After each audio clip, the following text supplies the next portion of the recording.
Hello बच्चों, उम्मीद है कि आप सब स्वस्थ और सुरक्षित हैं।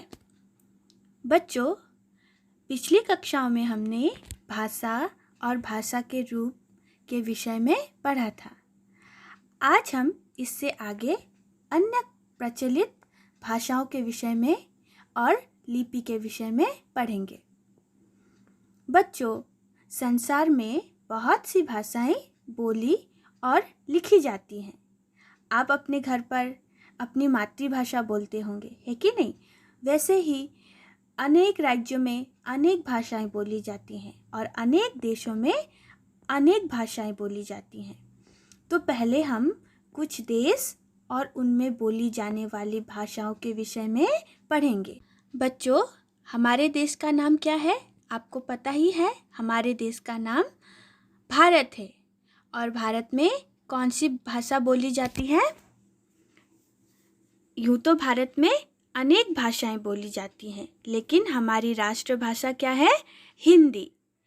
उसी प्रकार चीन में बोली जाने वाली भाषा चीनी, France French, Spain Spanish, America अंग्रेजी, जापान जापानी, जर्मनी जर्मन, इंग्लैंड अंग्रेजी, अरब यानी कि यूएई में अरबी।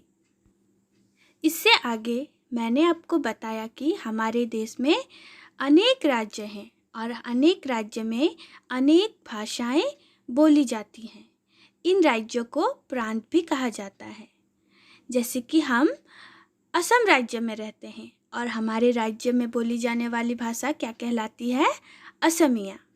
उसी प्रकार बंगाल में बोली जाने वाली भाषा बांग्ला, बिहार यानी कि यूपी में हिंदी, कर्नाटक कन्नड़, गुजरात गुजराती, तमिलनाडु में तमिल भाषा बोली जाती है, पंजाब पंजाबी, महाराष्ट्र मराठी, कश्मीर कश्मीरी या फिर डोंगरी भाषा, केरल मलयालम, ओडिशा ओडिया या फिर उड़िया।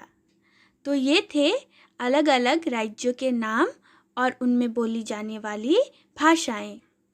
इसके आगे हम लिपि के विषय में पढ़ेंगे।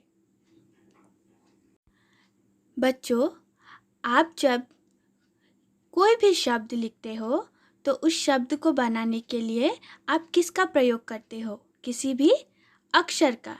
जब आप कमल पढ़ते हो तो उसे लिखने के लिए क म ल शब्द का प्रयोग करते हो। उसी प्रकार अंग्रेजी का कोई शब्द लिखने के लिए अंग्रेजी का अक्षर यानी कि अल्फ़ाबेट्स का प्रयोग करते हो। उसी प्रकार असमिया भाषा लिखने के लिए असमिया के वर्णमाला लिखते हो, है कि नहीं? तो प्रत्येक भाषाओं को लिखने का अपना अपना ढंग होता है। तो इन्हीं भाषाओं को लिखने के तरीके या फिर ढंग को लिपि कहा जाता है। तो लिपि किसे कहते हैं?